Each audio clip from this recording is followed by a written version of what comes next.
السميع العليم من الشيطان الرجيم رب اشرح لي صدري ويسر لي أمري واحلل عقدة من لساني يفقهوا قولي. وقال تعالى محمد رسول الله والذين معه أشداء على الكفار رحماء بينهم. تمام قسم کی تعریفات عبادات ایک اللہ وحدہ لا شریک کے لیے. ان گنت لا تعداد درود و سلام ہو امام الانبیاء رحمت للعالمین صلی اللہ علیہ وسلم کی ذات گرامی پر. عزیزان گرامی، پیارے نبی صلی اللہ علیہ وسلم کا اس دنیا سے کوچ کر جانا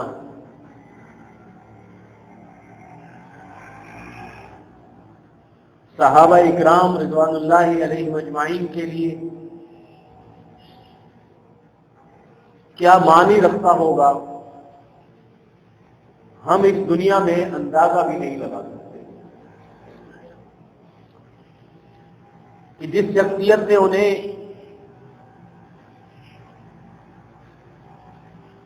ایمان،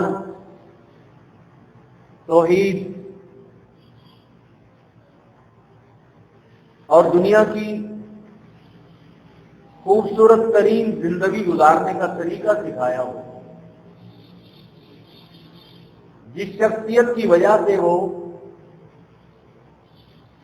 پتھروں کی غلامی سے بچ کے اپنے ہی ہاتھوں سے بنائے ہوئے بتوں کی غلامی سے نجات حاصل کر لے اور ایک اللہ وحدہ لا شریک پر ایمان اپنے دلوں کے اندر جاگزی کر لے، یکایک اس شخصیت کا آنکھوں سے اوجھل ہو جانا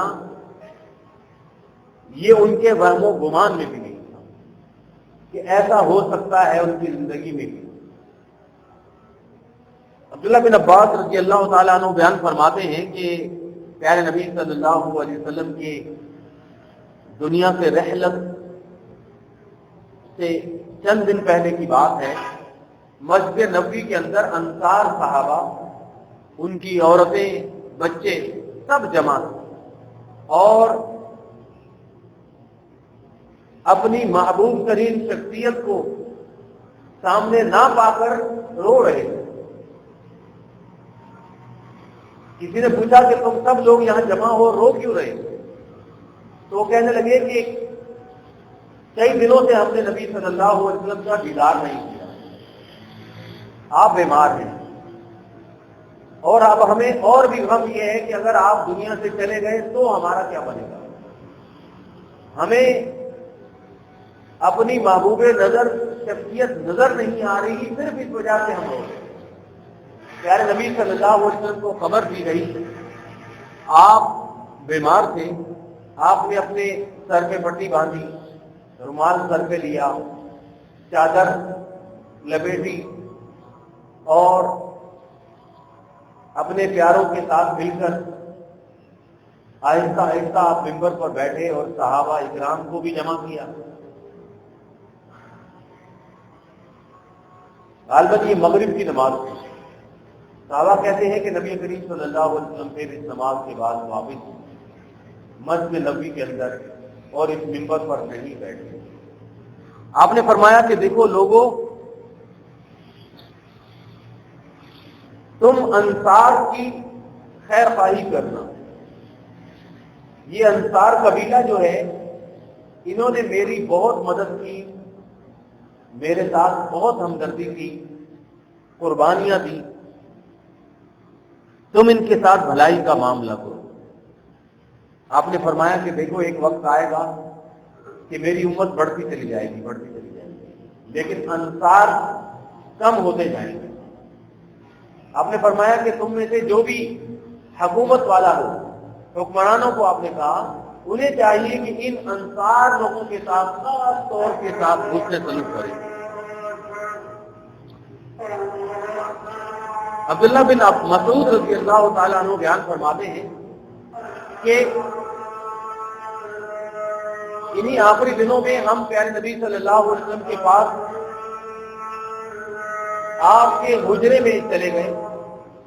آپ نے ہمیں دیکھا تو مسکرائے, ہمارے لیے دعا کی. بار بار آپ ہمارے لیے دعائیں فرماتے رہے, اللہ تمہاری حفاظت کرے, اللہ تمہاری ساتھ برکت و خیر کا معاملہ فرمائے, اللہ تمہیں معاف فرمائے. پھر آپ نے نصیحت کی, آپ نے فرمایا اوصیکم بتقوی اللہ, میں تمہیں نصیحت کرتا ہوں کہ تم ہمیشہ اللہ سے ڈرتے رہنا.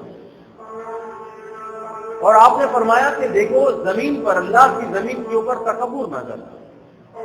آپ نے قرآن کریم کی آیت بھی پڑھی کہ تلک الدار الآخرۃ نجعلھا للذین, یہ جو آخرت کا گھر ہے جنت, یہ صرف ان لوگوں کو ملے گا الذین لا یریدون علوا فی الارض ولا فساد, جو لوگ اس زمین کے اندر نہ تو فساد کریں گے اور نہ ہی اس زمین کے اوپر تکبر سے چلیں گے. یعنی آخرت کا گھر, جنت کا گھر اللہ انہیں عطا فرمائے گا جو اس سرزمین پر, جو اللہ کی زمین ہے, نہ فساد کریں گے, نہ جنگ و جدل کریں گے, نہ آپس میں بگاڑ پیدا کریں گے, اور نہ ہی تکبر کی چال چلیں گے. اور والعاقبۃ للمتقین, اور آخرت میں انجام صرف انہی کو ملتا ہے جو اللہ رب العزت سے ڈرنے والے ہوتے ہیں. پیارے نبی صلی اللہ علیہ وسلم جب دنیا سے رخصت ہو جاتے ہیں, وہ ساری تفصیل میں نے گزشتہ 2 بیانات میں بیان کر دی. اب ہم اس سے آگے چلیں گے.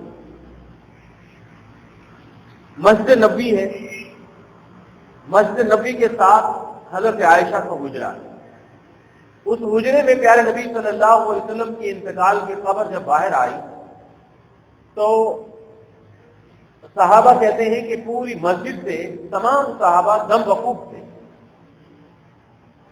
اور کئی رو بھی رہے تھے, کئی خاموش تھے, کئی پریشان تھے.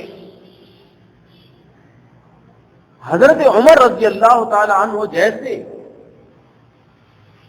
جلیل القدر صحابی غصے میں آ کر کہنے لگے کہ خبردار یہ نہ کہنا کہ نبی صلی اللہ علیہ وسلم دنیا سے چلے, یہ کہو کہ آپ بے ہوش ہو گئے. آپ کو اللہ رب العزت زندگی عطا فرمائے گا, ابھی بہت سارے کام باقی ہیں. منافقین کا قلعہ کوما کرنا ہے, اور جو خبریں آ رہی ہیں یمامہ سے کہ جھوٹے نبی, جھوٹے لوگ نبوت کا دعویٰ کر رہے ہیں, ابھی ان کا بھی کام تمام کرنا ہے. ابھی بہت سارے کام باقی ہیں. اللہ رب العزت اپنے نبی کو ابھی دنیا سے لے کر نہیں جائیں گے.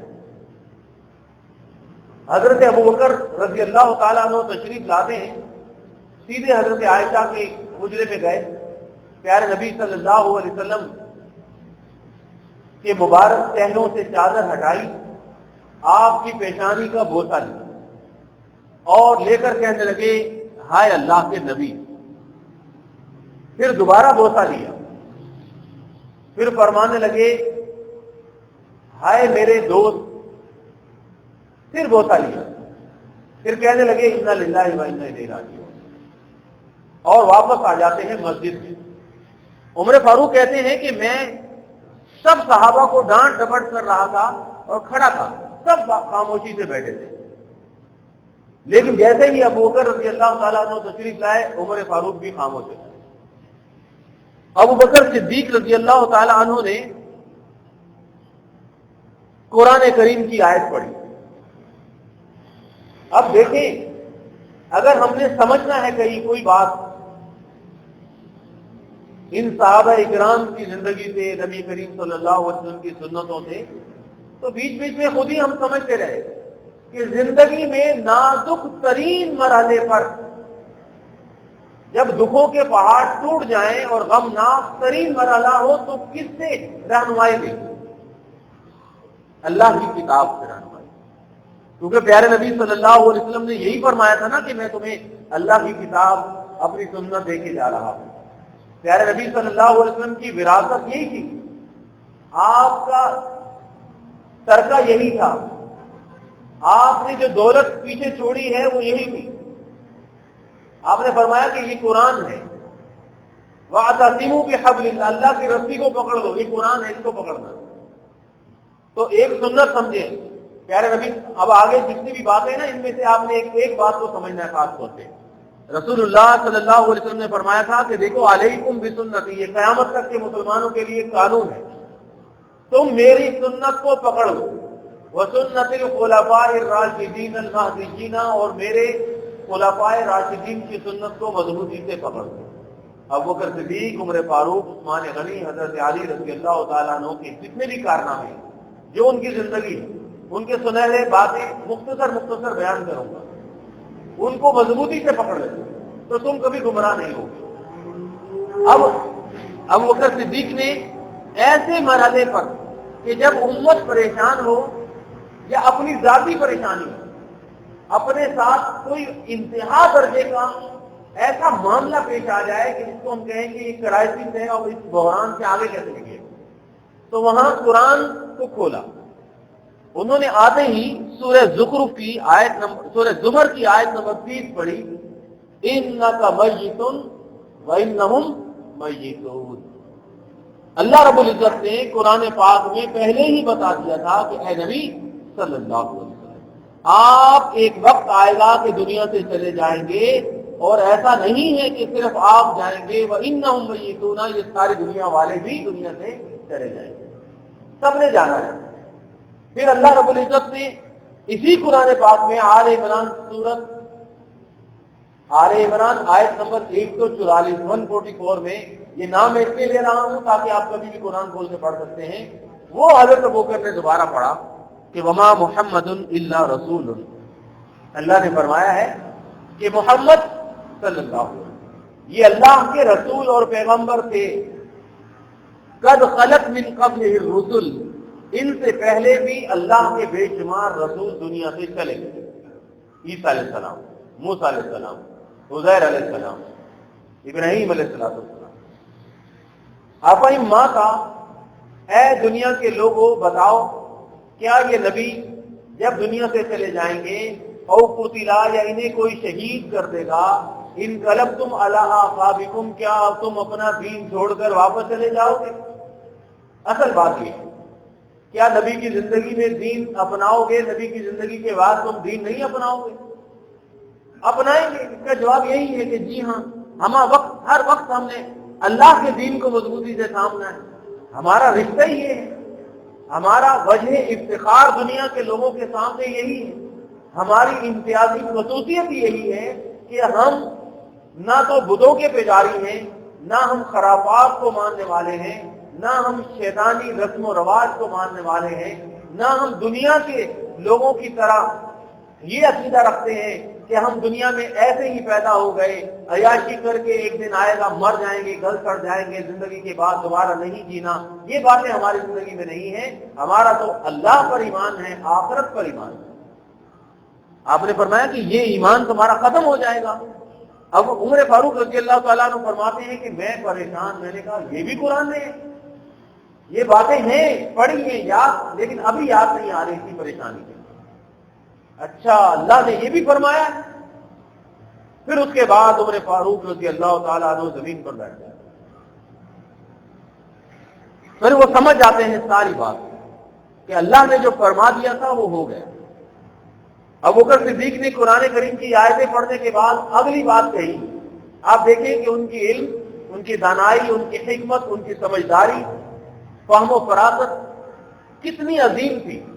انہوں نے فرمایا کہ من کان یعبد محمدا فإن محمدا قد مات.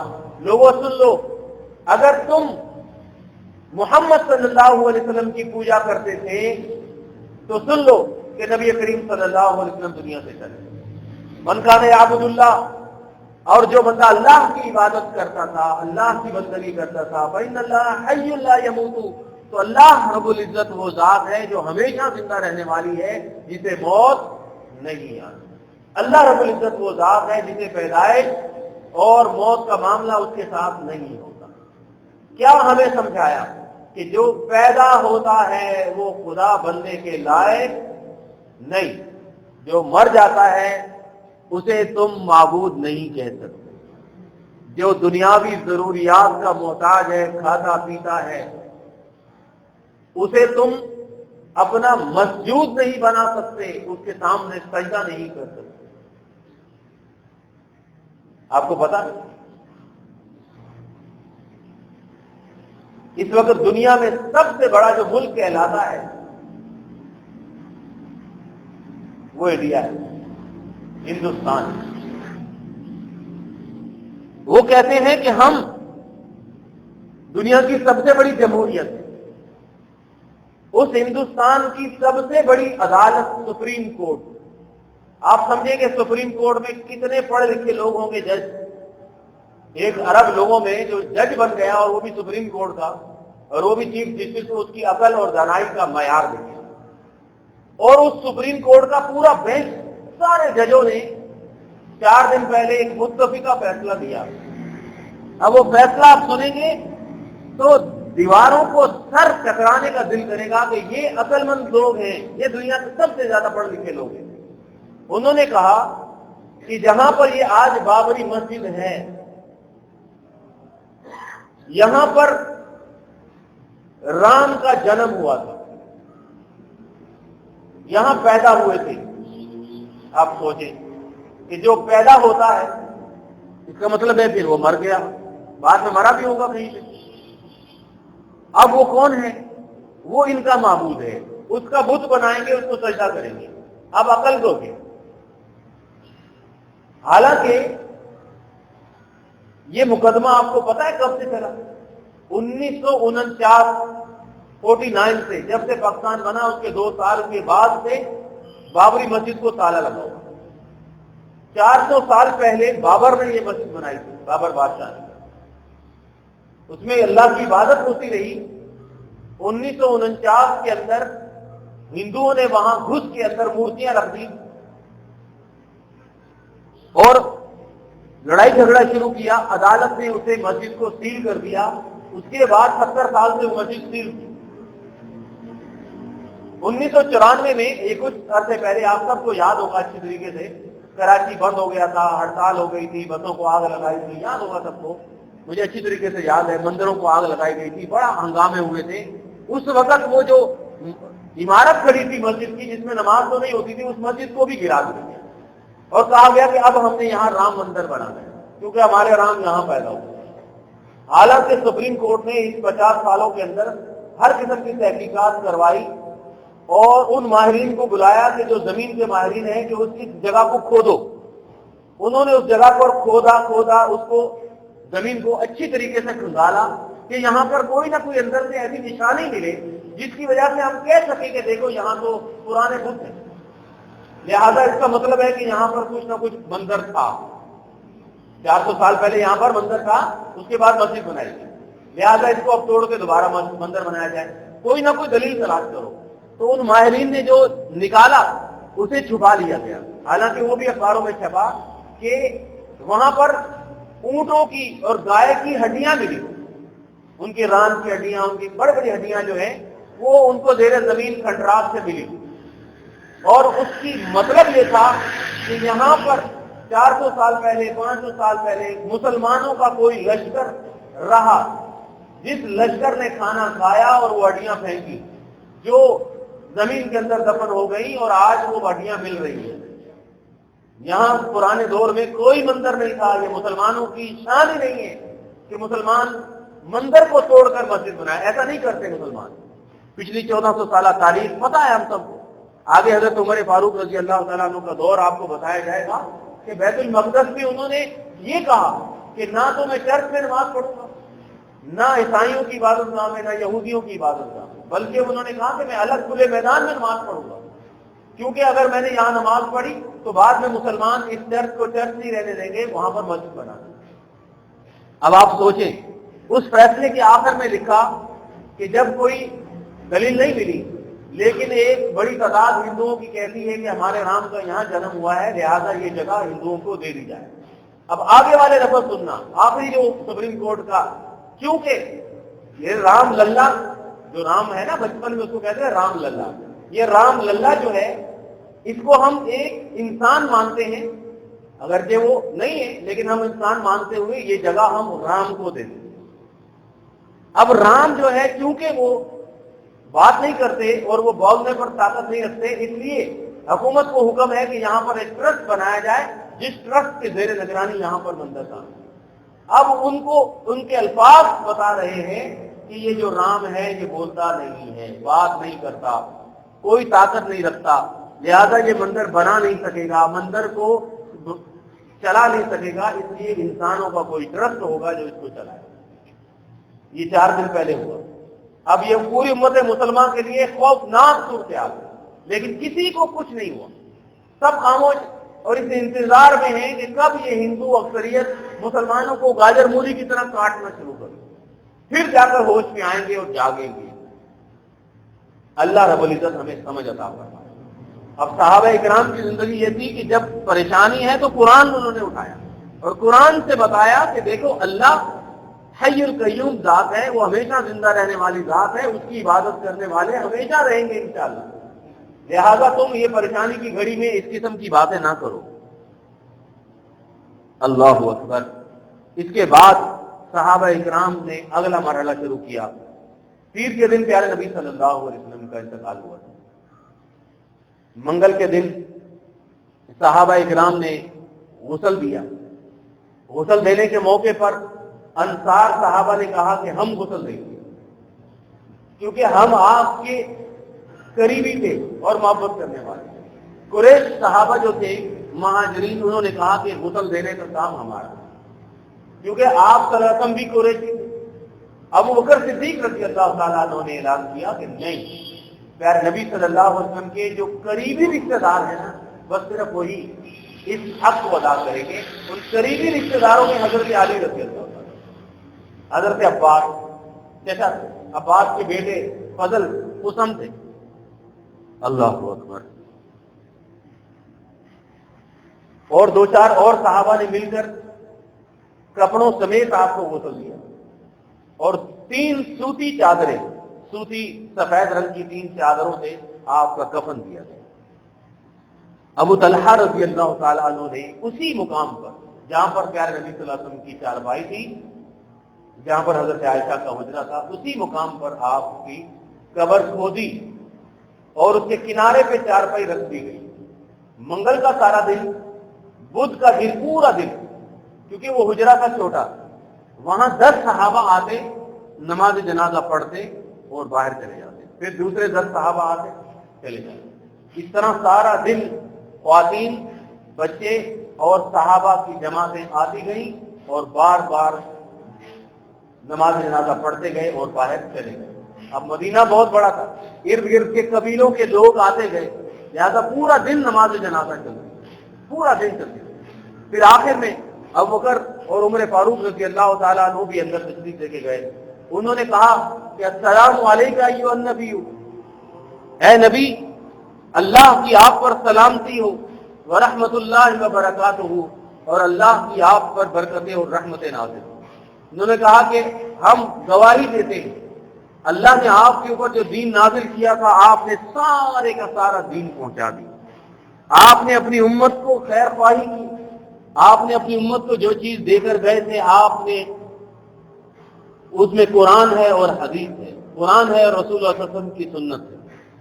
آپ نے خوب اللہ کی عبادت کی، خوب محنت کی، جہاد کیا، اللہ نے آپ کے دین کو عزت دے دی۔ اللہ رب العزت نے ہم سب کو بھی، اب آپ نے صحابہ کی بات کی کہ اللہ نے ہمیں بھی عزت دی کہ ہمیں اس دین کی خدمت کرنے والا بنایا، ہمیں اس نبی کا ساتھ دینے والا بنایا، لہذا اے اللہ ہم اس نبی کا اتباع ساری زندگی کرتے رہے، اے اللہ ہم کو ثابت قدم رکھ۔ پھر تمام صحابہ آمین آمین کہا کرتے۔ پیارے نبی صلی اللہ علیہ وسلم نے جو وراثت اور جو ترکہ دیا وہ یہی چیزیں تھی، یہ نہیں تھا کہ جو ہم نے بنا لیا، ہم مسلمانوں نے کیا کر لیا۔ پیارے نبی صلی اللہ علیہ وسلم فرماتے ہیں کہ میں تمہیں قرآن اور حدیث دے کے جا رہا ہوں، قرآن اور اپنی سنت چھوڑ کے جا رہا ہوں، تم نے اس سے رہنمائی حاصل کرنی۔ ہم نے نبی صلی اللہ علیہ وسلم کے منہ مبارک، آپ نے یہ فرمایا کہ میں اپنے بال چھوڑ کے جا رہا ہوں، تم قیامت تک اس کی زیارت کرتے رہنا۔ آپ نے یہ فرمایا کہ میں اپنے مبارک قدموں کی مبارک نالین دے کے جا رہا ہوں، تم اس مبارک نالین کو اپنے سر پہ اور ماتھے پہ رکھنا۔ آپ نے فرمایا کہ میں تمہیں قرآن دے کے جا رہا ہوں، یہ امت حاملین قرآن، اس قرآن کی خدمت کرو، اس قرآن سے اپنی زندگی کے اندھیروں کو دور کرنے کی کوشش کرو، اس قرآن سے محبت کرو۔ یہ آپ کے قرآن پڑھو، اپنے بچوں کو قرآن پڑھاؤ، قرآن پڑھنے پڑھانے والوں کی خدمت کرو، قرآن دنیا کے اندر پھیلا، مشن قائم کرو کہ میں نے پوری دنیا میں قرآن کا مشن پھیلا دیا۔ اپنے گھروں کے اندر قرآن کی خوشبوئیں پیدا کرو، ہر گھر میں، ہر دل میں، ہر ہاتھ میں قرآن پہنچانے کی کوشش کرو۔ آپ کو پتا ہے عیسائی ہمارے ملک کے اندر، ہمارے پاکستان کے اندر کتنی محنت کرتے ہیں کہ ہر بندہ ہم سے انجیل لے لے، بائبل لے لے، فری میں، مفت میں بائبل دے دے۔ اخباروں میں اشتہارات چھاپتے ہیں کہ آپ ہمیں صرف ایک کال کریں، ہم آپ کے گھر کے اندر بائبل پہنچائیں گے، انجیل پہنچائیں گے، خود مدد کریں گے تمہاری۔ کیوں بھائی؟ ان کو یہ ہے، ان کا سوچ ہے کہ یہ اللہ کی کتاب ہے۔ ہمارا تو ایمان اور ہمارا عقیدہ ہے کہ رہتی دنیا تک یہی اللہ کی کتاب ہے اور یہی نبی صلی اللہ علیہ وسلم کی وراثت ہے۔ اللہ اکبر! اس وراثت کو تھامنا اب ہماری ذمہ داری ہے۔ صحابہ کہتے ہیں کہ نبی صلی اللہ علیہ وسلم کے بعد کا جو مرحلہ تھا وہ بہت ہی زیادہ ہمارے لیے پریشانی والا۔ حضرت عثمان کہتے ہیں کہ لوگ صحابہ یہ سمجھتے تھے کہ اب اسلام ختم ہو جائے گا، اب مسلمان ختم ہو جائیں گے۔ حضرت عثمان کہتے ہیں کہ میں بھی اسی غم اور پریشانی میں رہتا تھا۔ ایک مرتبہ گھر میں بیٹھا ہوا ہوں پریشان، عمر فاروق آئے، مجھ پر سلام کر رہے ہیں، لیکن مجھے پتہ ہی نہیں کہ کون آیا کون گیا۔ عمر فاروق رضی اللہ تعالیٰ عنہ نے جا کے ابو بکر صدیق کو شکایت لگائی کہ عثمان میرے سلام کا جواب نہیں دے۔ حضرت عثمان کو بلایا تو وہ آنکھوں سے آنسو بہانے لگے، وہ کہنے لگے اللہ کی قسم مجھے کچھ نہیں پتا، مجھے کس نے سلام کیا کس نے نہیں کیا، میں اس غم میں مبتلا۔ حضرت علی رضی اللہ تعالیٰ عنہ سر پہ کپڑا لپیٹے ہوئے مسجد کے کونے پہ رو رہے ہیں۔ ابو بکر نے پوچھا کہ کیوں روتے ہو، کیا پریشانی ہے؟ حضرت علی نے کہا کہ تمہیں پتہ نہیں ہے کہ میرے اوپر کیا پریشانی ہے؟ مطلب کہ میرا تو سرپرست اور میرا محبوب اور میرا نبی دنیا میں چلا گیا۔ ابو بکر صدیق نے فرمایا کہ تم مجھے بتاؤ، سارے صحابہ کو کہا کہ تمہیں میں اللہ کی قسم دے کر پوچھتا ہوں، بتاؤ کہ اس دنیا کے اندر کوئی میرے سے زیادہ قریب تھا نبی صلی اللہ علیہ وسلم؟ میرے سے زیادہ آپ کے ساتھ کوئی محبت کرنے والا تھا؟ مجھ پر کتنا غم ہے اس کی تمہیں کوئی پرواہ نہیں۔ اللہ اکبر، اللہ اکبر! یہ صبح کا وقت ہے، فجر کا وقت آ گیا۔ فجر میں حضرت بلال نے اذان دی اور جب کہا اشہد ان محمد رسول اللہ، میں گواہی دیتا ہوں کہ محمد اللہ کے رسول ہے، تو وہ زار و قطار رونے لگے، زار و قطار رونے لگ جاتے ہیں اور صحابہ بھی رونے لگ جاتے ہیں۔ نماز کے بعد تمام صحابہ پیارے نبی صلی اللہ علیہ وسلم کی حجرے کی طرف جاتے ہیں کہ ہم قبر کی زیارت کریں گے، ہم آپ کے اوپر سلام کہیں گے، تو اس حجرے کا دروازہ مجبوراً بند کرنا پڑا اور باہر سے ہی صحابہ آتے اور سلام کر کے چلا جائے گا، السلام علیکم ایھا النبی ورحمۃ اللہ وبرکاتہ۔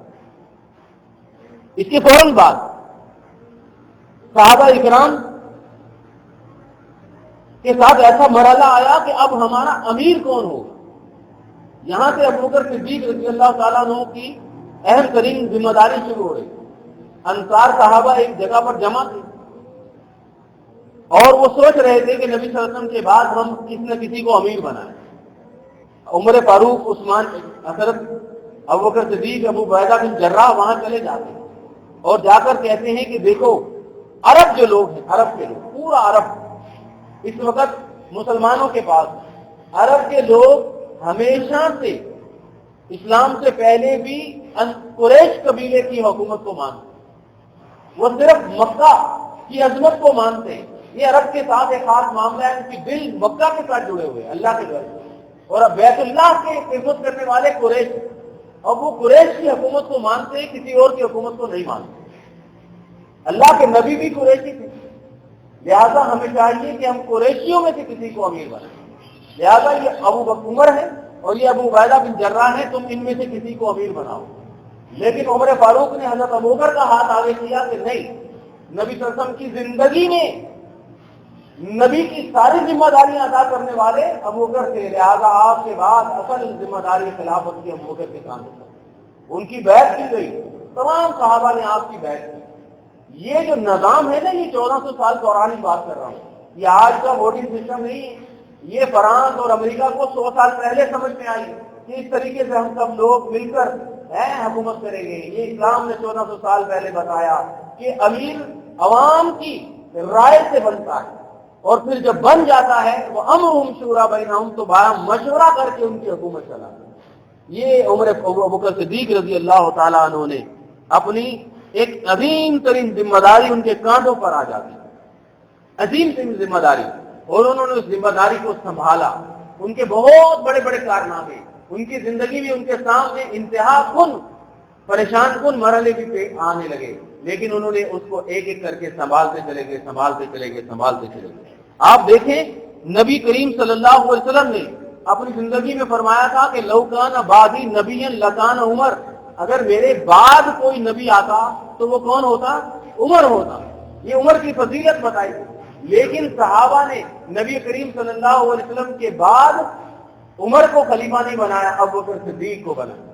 علماء بیان کرتے ہیں کہ نبی صلی اللہ علیہ وسلم نے یہ فرمایا تھا کہ میرے بعد والا معاملہ ہے عمر کے ساتھ، لیکن میری زندگی کا جو وزیر ہے وہ کون؟ زندگی میں ہر وقت ساتھ دینے والا محمد الرسول اللہ والذین معہ اشداء علی الکفار، وہ لوگ جو آپ کے ساتھ تھے۔ نبی صلی اللہ علیہ وسلم کے اوپر پہلی مرتبہ سب سے پہلے کلمہ پڑھنے والے ابو بکر صدیق، پہلی مرتبہ سب سے پہلے اپنا مال خرچ کرنے والے ابو بکر صدیق، سب سے پہلے اپنے مال سے غلاموں کو بلال کو آزاد کروانے والے ابو بکر صدیق، اپنی بیٹی نبی صلی اللہ علیہ وسلم کی خدمت میں دینے والے ابو بکر صدیق، غار ثور کے اندر پیارے نبی صلی اللہ علیہ وسلم کے ساتھ چلنے والے ابو بکر صدیق، جن کے بارے میں قرآن نے کہا کہ ثانیۃ اثنین اذ ھما فی الغار۔ ابو بکر صدیق اور نبی صلی اللہ علیہ وسلم کی زندگی میں آپ کو عجیب چیزیں نظر آئیں۔